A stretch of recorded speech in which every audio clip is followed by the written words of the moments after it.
La situación de Daniel Sancho en la cárcel es dramática, los hechos que se le imputan son verdaderamente graves, lo sucedido es verdaderamente siniestro en todos los sentidos y a todo esto se suma que Daniel Sancho pasa los días, pasan las horas y sigue sin tener abogado, sigue sin tener un abogado facultado en Tailandia que le defienda en un juicio que podría no demorarse mucho más. De hecho, el juez ya ha visitado a Daniel Sancho, como quien dice, y le ha interrogado, y es que Daniel Sancho ayer viernes tuvo su primera comparecencia ante el juez.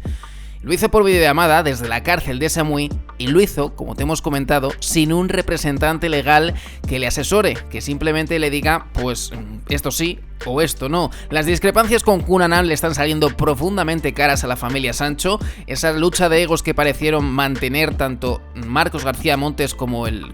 Cunanan sigue saliéndole muy cara a un Daniel Sancho que ha tenido su primera videoconferencia con el juez y que desde luego pues ha sido bastante dura para él si tenemos en cuenta que lo ha hecho pues en la más absoluta y estricta de las soledades. Fuentes judiciales confirman a la agencia de noticias EFE que esto ha sucedido así, que no ha sido necesario que hubiese presencia ni siquiera de un abogado de oficio porque se trataba de una visita telemática y porque pues en la ley de Tailandia en este tipo de comparecencias no se hace necesario ni obligatorio la presencia de un abogado, aunque lógicamente siempre es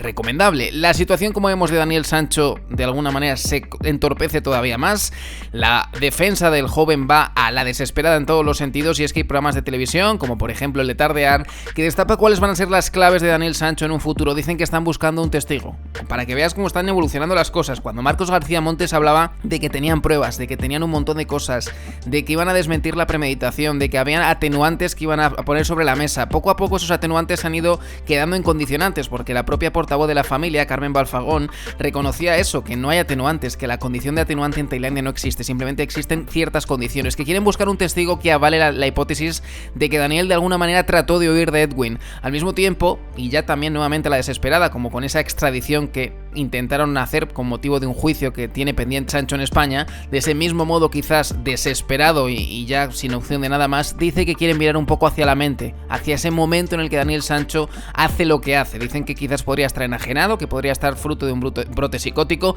Quieren mirar la mente de Daniel Sancho y quieren jugar la baza de que pues tiene problemas mentales, algo que muchos han comentado, pero nunca se ha podido contrastar ni comprobar y que tampoco ha sido sometido al escrutinio de las autoridades tailandesas esta situación, esta hipótesis de que Daniel Sancho no estuviese en sus cabales. La situación también en España pues se complica con unas declaraciones que se han filtrado en las últimas horas por parte de la novia, algunos dicen que exnovia, otros dicen que futura mujer, otros dicen que prometida de Daniel Sancho, una chica Laura de Madrid, muy adinerada, de una familia muy buena, hablando incluso que es el equivalente a la Amancio Ortega del mundo del motor, es decir, importante la familia a la que estaba vinculado Daniel Sancho, de ahí quizás esas conexiones que pretendía buscar con la Casa Real, con Froilán,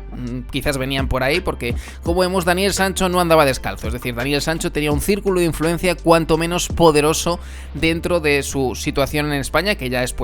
una persona famosa, hijo de famosos, nieto de famosos, pero más allá de todo eso también tenía un círculo de influencia bastante distinguido. Ahora bien, la cosa, como vemos, se le complica en todos los sentidos a un Daniel Sancho que ha visto como sin la presencia de su abogado ha tenido que desarrollar un nuevo hobby dentro de la cárcel. Según ha confirmado el director Wanchaparón Bonsoayor, el director de la prisión de Koh Samui, Daniel Sancho pasa mucho tiempo pensando en qué puede hacer para no estar en la cárcel, en cómo librarse de la pena de muerte o al menos poder cumplir la condena en nuestro país. Dice, a falta de abogado, Sancho ocupa todas las horas en estudiar su caso. Se ha convertido en una obsesión para él, reconoce este director al programa de televisión española de Telecinco Tardear. Así que como vemos, seguimos sorprendiéndonos, seguimos viendo cómo Daniel Sancho tiene un perfil verdaderamente impactante en toda esta historia. Lejos de decir cómo he podido hacer esto, qué he hecho, cómo he podido acabar aquí, está totalmente frío, totalmente calmado y analizando su situación como si fuese una especie de letrado. Dice, si no tengo abogado, pues yo soy el abogado. Es decir, la conducta de Daniel Sancho nos sigue sorprendiendo en todos los sentidos. La familia, por cierto, de Laura, de esa prometida, novia, futura esposa, vete tú a saber, de Daniel Sancho, porque con Daniel Sancho sus relaciones son difíciles siempre de valorar. No sabemos qué tipo de relación tenía con Edwin Arrieta, sí que sabemos que había intercambios sexuales a cambio, no sabemos si por dinero, si por amor, si por simple interés, si por simple amistad, si por simple pasatiempo, pero la realidad es que la novia de Daniel Sancho dice al menos así lo desmiente su familia al medio Informalia, que no iba a casarse con él y que jamás se planteó ni mucho menos ir a verle a Tailandia como han señalado. También han señalado que Daniel Sancho quiso dar explicaciones a la chica, que la llamó, bueno, que tuvo comunicación con ella, que quiso explicarle primero que nadie lo que había sucedido para que no hubiese lugar a distorsiones en el relato, que también han tenido una comunicación fluida y frecuente momentos después. Se dicen muchas cosas sobre todo este asunto, pero la realidad es la que es, y es que el juez ha dado esa primera oportunidad de Daniel Sancho de expresarse, de explicarse, y lo ha hecho él solo, sin abogado. Probablemente podríamos decir que él ha sido su propio abogado, y es que dicen que la nueva obsesión de Daniel Sancho es ver cómo puede librarse de la cárcel, y lo quiere hacer pues mientras que no le pongan a alguien a su servicio, él solito. Esta es la información de Daniel Sancho, y esta es la última hora de un caso que nos tiene verdaderamente impactados. También, por cierto, ese director de la cárcel ha dado unas declaraciones para mí un poco desafortunadas, no entiendo muy bien lo que quiere decir, pero ha venido a confesar que durante las visitas de Rodolfo Sancho a la cárcel, Daniel Sancho estaba tranquilo, estaba sereno, y que con las visitas de su madre Daniel Sancho lo pasa bastante mal. Quizás es que su madre le dice cosas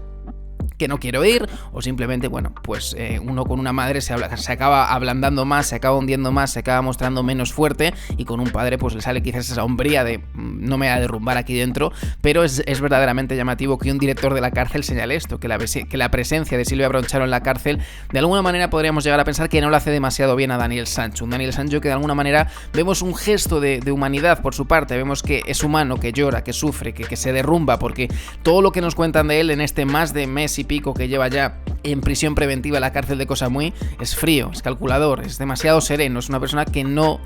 muestra sus sentimientos. Parece ser que tiene sentimientos detrás de ese crimen atroz, ese crimen tan perverso que no olvidamos cometido con un cirujano de 44 años al que no solamente le arrebató la vida, sino que le arrebató probablemente también la vida a su familia, pues aun estando en vida son probablemente cadáveres en movimiento. Y al mismo tiempo también ha habido un móvil del dinero, se habla de grandes fortunas, 150.000 euros que prestó Edwin Arrieta a Daniel Sancho para montar un restaurante. El móvil del dinero también puede ser un aspecto a seguir en toda esta historia, pero por lo pronto esta es la última hora. El juez, primera comparecencia con Daniel Sancho por videollamada, sin abogado tailandés, mientras la familia se sigue decidiendo. Y es que, bueno, es un tema parece muy serio para ellos. Despidieron a Kun Anang, que decían que era el mejor abogado de Tailandia, y ahora dicen que se debatían entre 3 abogados. Pues bien, siguen de alguna manera decidiéndose porque no ha habido todavía una confirmación oficial, y ante la corte de Koh Samui no se ha comunicado quién es el letrado, quién es el defensor de Daniel Sancho en un juicio verdaderamente complicado para él, porque no podemos olvidar que es el presunto asesino de Edwin Arrieta, pero también es el asesino confeso de Edwin Arrieta, que a muchos parece que se le olvida. Daniel Sancho confesó los hechos y ahora solamente nos queda demostrar en qué acaba toda esta historia, si en pena capital, cosa que parece que no va a suceder, si en cadena perpetua o en una pena muy inferior, que es lo que la familia del joven desea, anhela y pelea precisamente en estos momentos en España, a la espera, como te estoy comentando, de nombrar un nuevo letrado y un nuevo abogado defensor de un Daniel Sancho que tiene, no hace falta que te lo repita más, un futuro más que complicado.